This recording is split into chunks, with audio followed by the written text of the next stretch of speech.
When I came to realize that my equity compensation opened up a whole new door of responsibility, I started asking different questions. I was no longer just an employee. I was an employee, a shareholder, and a part owner. So when I was meeting with cross-departmental leaders, I wanted to understand the health of the relationship with the customer. I wanted to understand how the product was continuing to grow and evolve in a competing marketplace. I was thinking like a business owner, and ultimately, this change of mindset not only made me a better employee because I was thinking differently, but it ultimately has made me a better investor.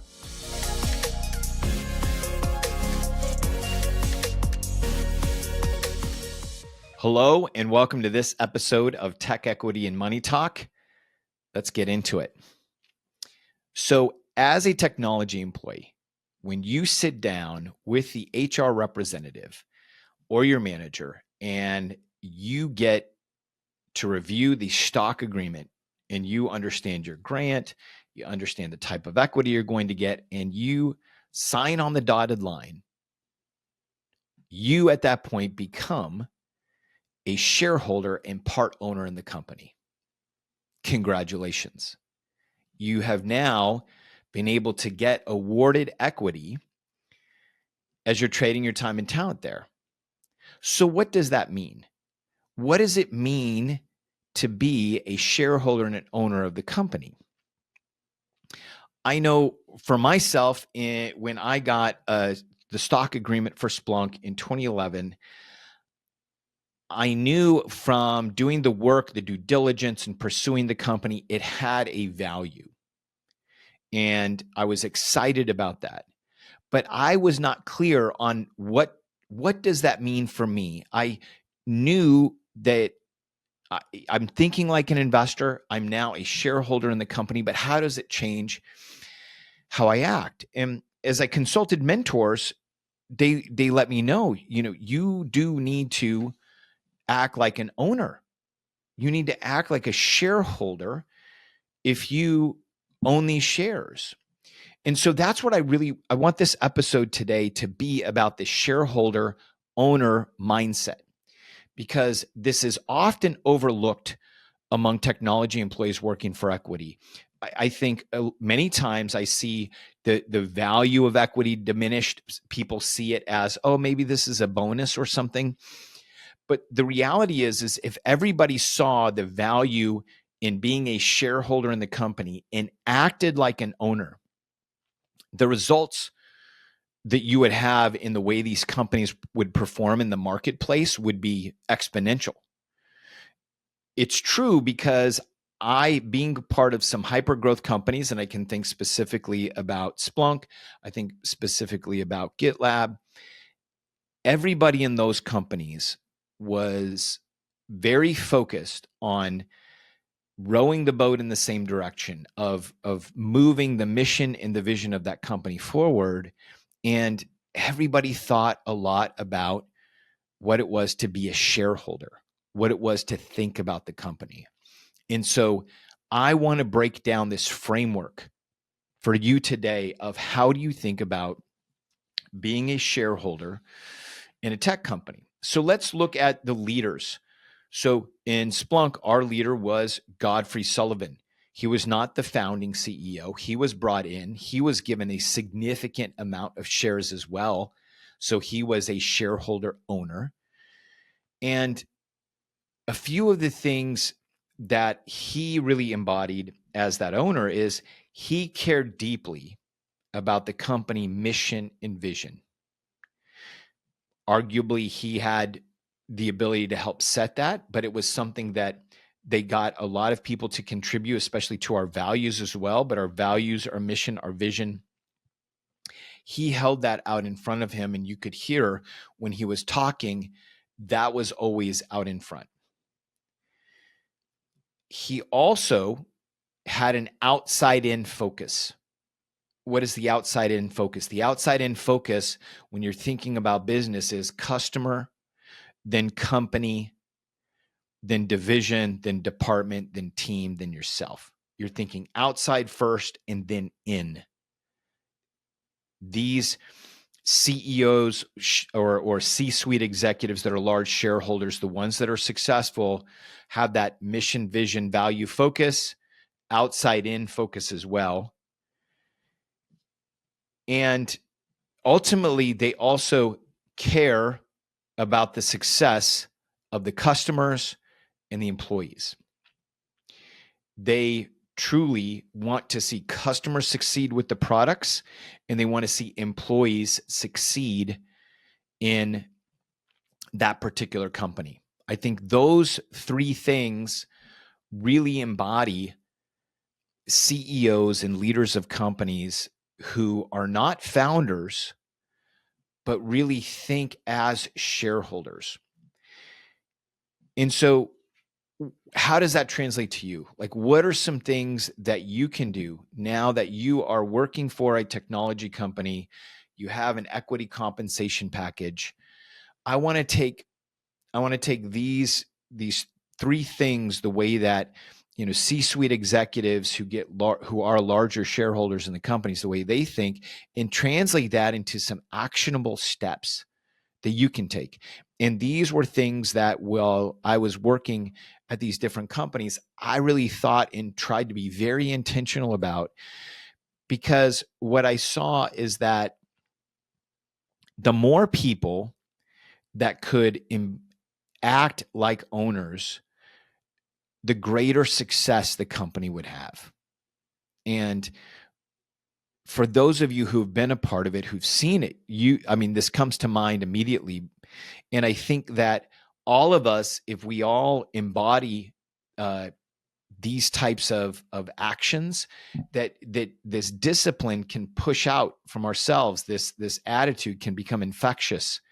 And this is where I think anybody in whatever position in the company can be a leader.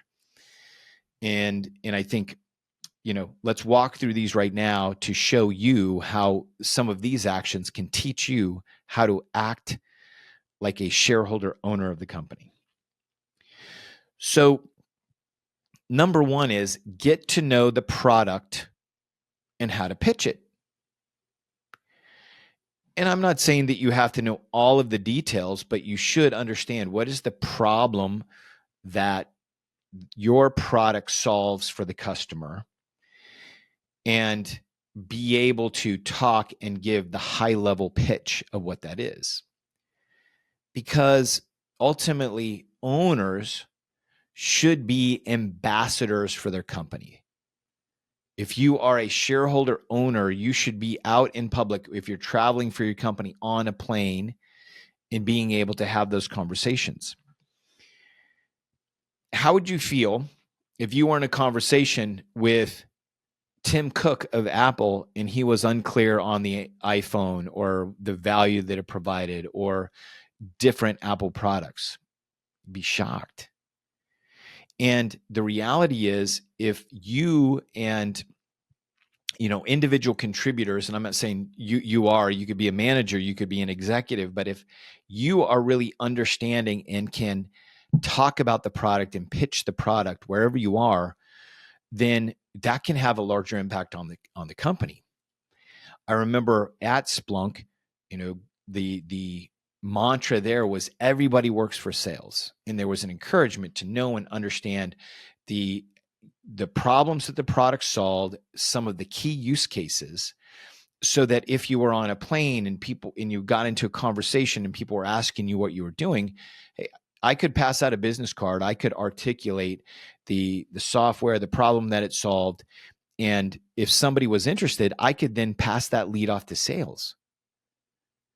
I mean, imagine that if the whole company is doing that and sales is getting leads pouring into them and they can actually sell easier, faster, what's that going to do to the top line of the company?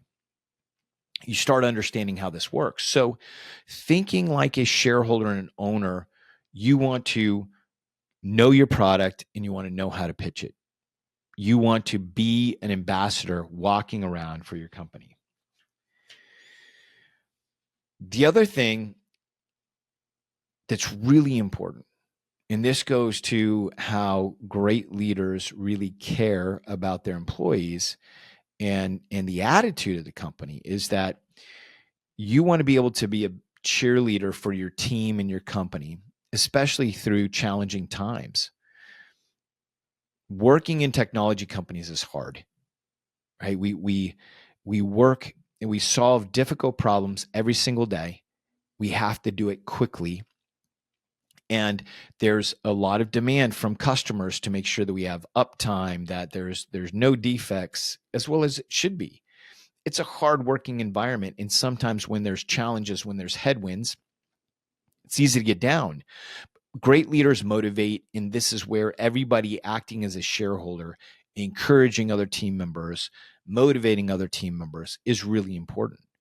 Because as a company, right, as a shareholder and owner, you don't want to be inciting and creating infighting. You don't want to be creating, gossip and rumors. You want to focus on the things that are going to move the company forward. This is why I think cheerleading, you think about it, somebody who's on the sideline, it may be something that you can't directly impact, but you're trying to encourage your teammates and people at the company to continue forging on, especially when there's challenges. So that's number 2, is you want to be able to be a good cheerleader for the team. Number 3 is owners know their customers. It is so important that you understand who are some of the top customers, what is some of their financial impact to the company, because you don't know in your network, in your daily life, who you may be interacting with. I have heard stories of people on planes working for consulting companies and bad mouthing clients, mentioning their names. And there's people who work for that same company sitting in the row behind them. And that's obviously a worst case scenario. Best case scenario is your customer, and anyone you understand who's interacting or participating with that customer, you're thanking them. I mean, what would you expect a CEO to do if they were out at a dinner or out at an event and they met somebody who was a member of the organization that was one of their biggest customers? Thank you for your business. How are things going? Are we doing everything we can to meet your needs? Knowing and understanding who your customers are is important. And this, whether you're in HR, whether you're in IT, whether you're in facilities, I mean, it is important. If you truly value these shares and want to see them appreciate, doing a little extra work and understanding who your customers are and ensuring that you're treating them well is critical. I mean, it's critical to being an owner and running a profitable business. Owners want to understand customers and how the customers are perceiving them. It's so important. What else? Owners and shareholders stay focused on the metrics and understand how the business is performing and want to know how they can help. This is so important and will teach you to not just be a good shareholder of the company that you're in, but these are some traits that show you how to be a great investor as well. And that is looking at the underpinning, the metrics of your business. I'm talking about financial metrics, sales, how are sales going? How are you meeting sales? How's expenses? How's spending going? And there's other metrics as well. There's net promoter score. What are, how are customers enjoying the product? Are they willing to promote it for you or not? Employee engagement. How are the employees feeling about the company? And then you start going through your checklist. How can you encourage? How can you understand what's going on with other employees so that you can help them? Because the more people are leaning in to help customers, to help employees, and are looking at the company and being responsible citizens. I know there were plenty of times when I was working in the Silicon Valley, the Bay Area, we were getting tremendous benefits of, meals served and other things, that there were times that we were asked to tighten the belt. We needed to meet different expense targets. Okay, Maybe we're not going to get the breakfast served on site. Maybe it's going to be pared down a little bit.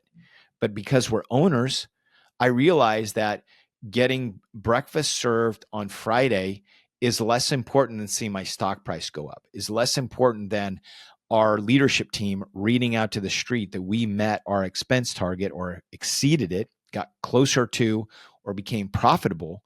That's more important than getting some candied bacon on a Friday.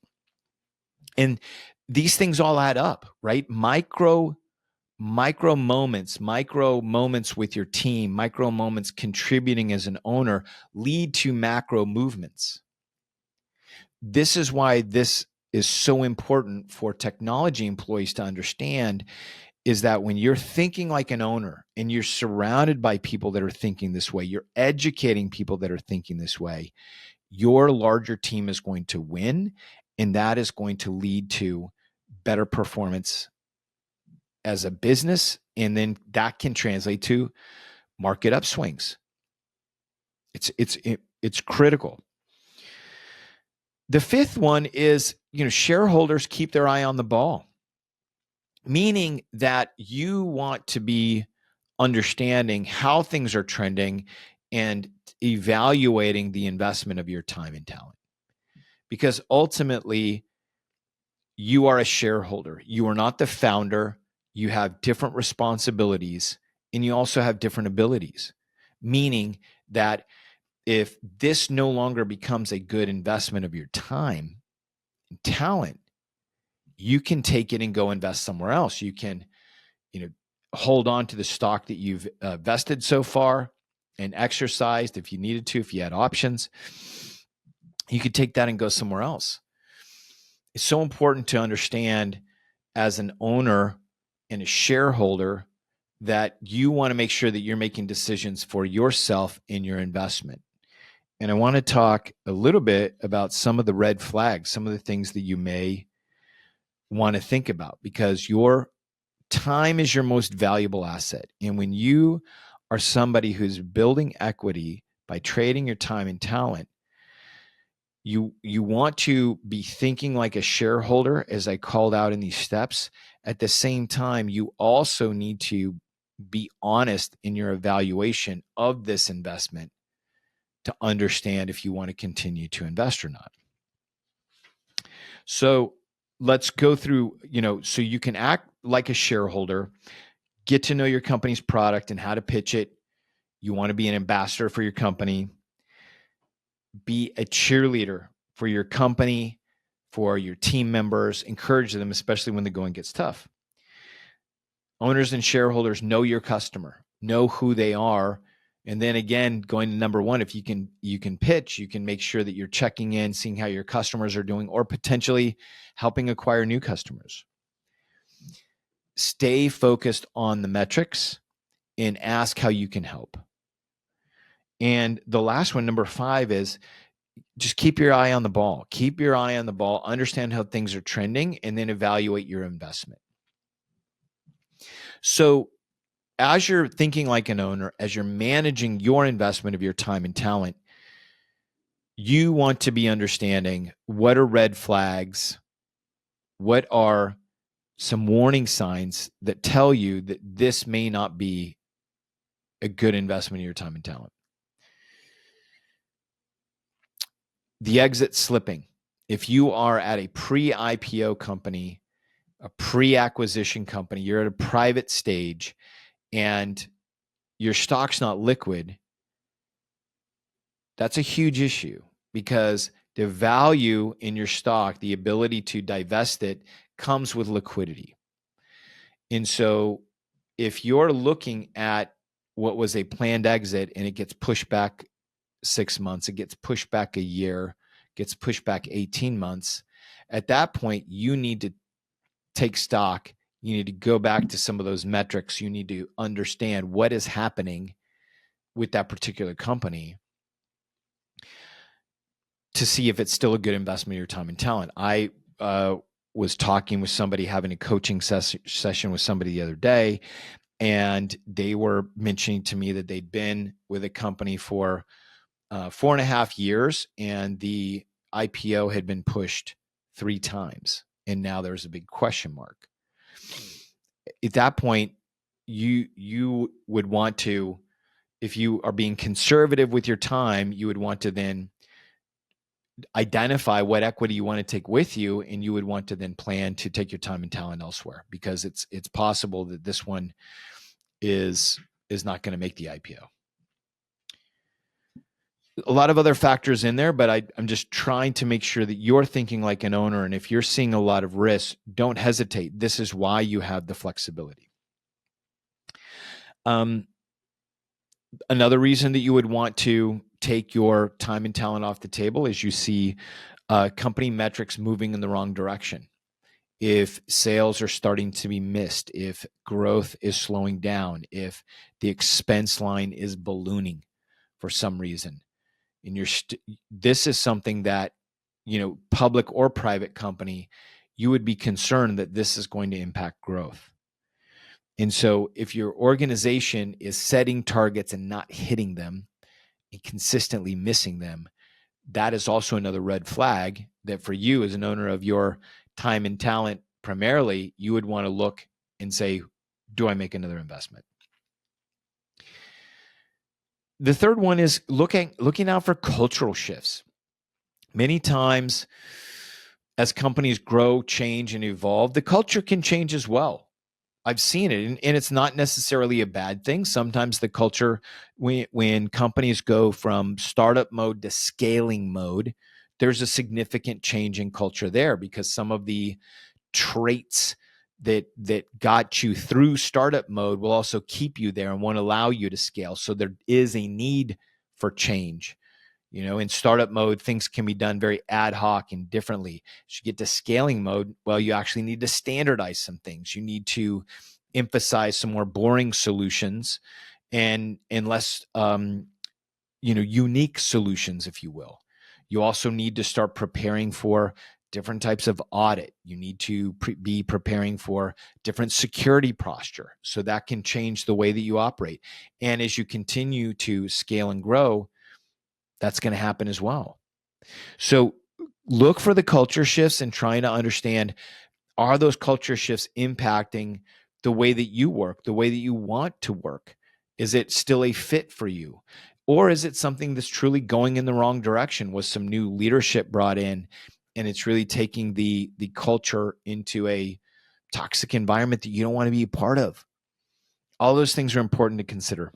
Culture shifts. Number 4 is turnover. Are there a lot of turnover with the C-suite executives?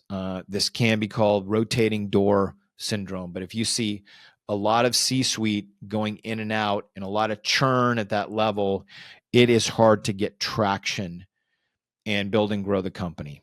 And so that is, again, a red flag that if you're seeing a lot of churn, thinking like an owner with your time and talent, you may be saying, I'm going to go invest this elsewhere. I need more stability, because companies need stability and consistency to grow. And if there's a lot of churn at the C-suite, it's important. It could also be a little bit more intimate. There could have been some churn maybe at your division, and maybe there's a scenario where it's no longer a fit for your personality or for your skill set. There can be many different types of changes at a departmental or divisional level that then just puts pressure and risk on your particular position. I know when you get to a director or senior director position, if there's a swap of VPs, they may have their own people that they're going to want to bring in for your particular role. That can happen. It's called a regime change, is one of the colloquial terms for it. And so you need to be aware that if those types of things happen, your job could be at risk, and it may be time to look for other opportunities. Again, this is thinking like an owner with your time and talent. You want to be heads up, eyes on the ball, understanding what is the impact. Another one is customer service issues, right? Understanding, is the product starting to age? Is the product starting to move in a negative direction that's having customer service issues? Name, brand, and reputation can continue a lot in sales perspective, But if the sentiment of customers are changing, that's a huge tell for how things could trend in the future. So looking at those net promoter scores, understanding what customers are pleased with and what they're struggling with, but keeping your eye on that because you want to avoid any type of red flags. And so the last two, 6 and 7, are a little bit more related to your role. Number 6 is your manager leaves. Many times, if you are working for a great manager and things are going very well and they decide to move on to another company, that can be incredibly disruptive.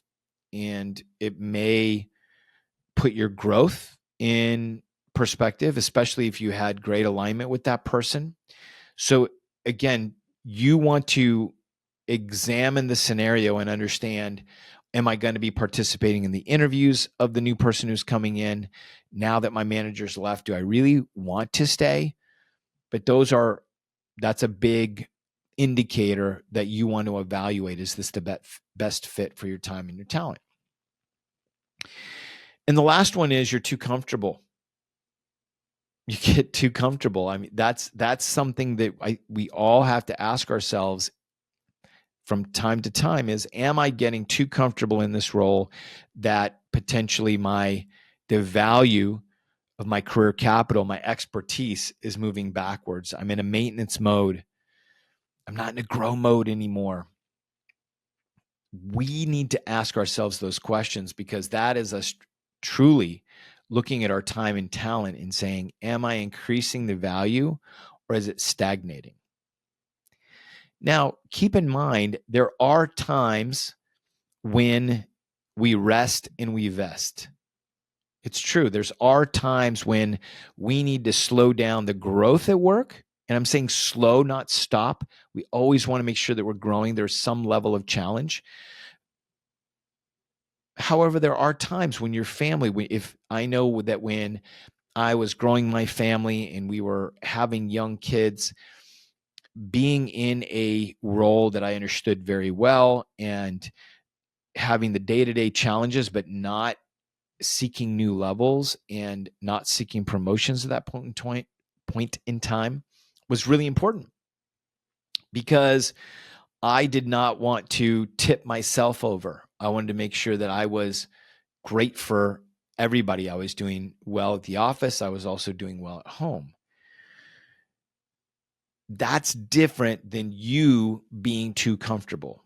And I have seen this. I have seen people who in their career did amazing things, built amazing things, and then they went from building a product, building a feature on a product, to then 5, 6, 7 years later, they're just doing the maintenance support on that particular product. And that it could be in a language technique architecture that's getting stale. And then all of a sudden it's phased out and they don't have the skills and the ability to adapt to what's coming next because that's what they were known for. They were also arguably being compensated because of the uniqueness for that particular asset. So then they get hit by a layoff. And these things can sneak up on you. So this is where I think the difference between being too comfortable and intentionally resting, investing is, one, you are aware of, I'm doing a downshift because I have something over here that's taking my time and attention, versus being too comfortable is I could be doing more. I could be challenging myself. I could be ensuring that my skills are not deprecating over time, but are still increasing in value, because that's ultimately what we want to do. So your time is your most valuable asset and you want to protect it. Yes, you are thinking like an owner when you are working for these companies and you want to make sure that you're focused on the metrics, you understand how the company is performing, and you're keeping the eye on the ball for yourself, meaning that you're looking out for these red flags. So is the exit constantly slipping? Are the company metrics moving in the wrong direction? Are there cultural shifts that you don't inherently agree with? Or there is some turnover in the C-suite that is just this churn is not creating a stable environment where the company can grow. Or there's significant customer service issues, not onesie twosie, but there's outages. There's now some of the super fans are turning away and choosing other products. Maybe your manager leaves. Or you, in self-reflection, realize I'm getting too comfortable. I need a change of environment because this is too comfortable for me. I want to make sure that you are thinking like an owner with your time and your talent, looking for these red flags and ensuring that you're managing your career well. For the people who desire to leverage equity compensation to build wealth, they're going to be focused on managing themselves as an asset and then putting themselves in a situation where they get shares of ownership in a company that they believe in, that they understand the product, they know the leaders, they have customers that are fans, they have solid financials, and they're getting really nice equity that is close to being liquid or is liquid. And if things are going the other way, if you are really being an investor with your time and talent, you are going to ask yourself for every quarter, you're going to look across your portfolio and you're going to ask yourself, am I going to invest more? Meaning, in this example, trading time and talent, am I going to go for a promotion? Am I going to try and do something to acquire more equity, more effort into the job? Or am I going to hold, meaning let me observe? I need to actually get more metrics. I need to understand the true health of the business. Are any red flags being hit? Or is it time to sell? Is it time to take what I've earned off the table and move on to the next opportunity? That is what thinking like an investor with your time and talent is truly doing. Appreciate you joining me on this episode. I think that this is again a subject that isn't talked about a lot, but is really important. And this is really wrapping up. There was a series of doing due diligence that we did. With myself, I did private company due diligence. Brian Ferroli did public company due diligence, and then this is thinking like an owner and a shareholder, and how you want to make sure you're interacting in the company. But thank you for joining us on this journey. I hope you enjoyed it. We'll see you on the next episode.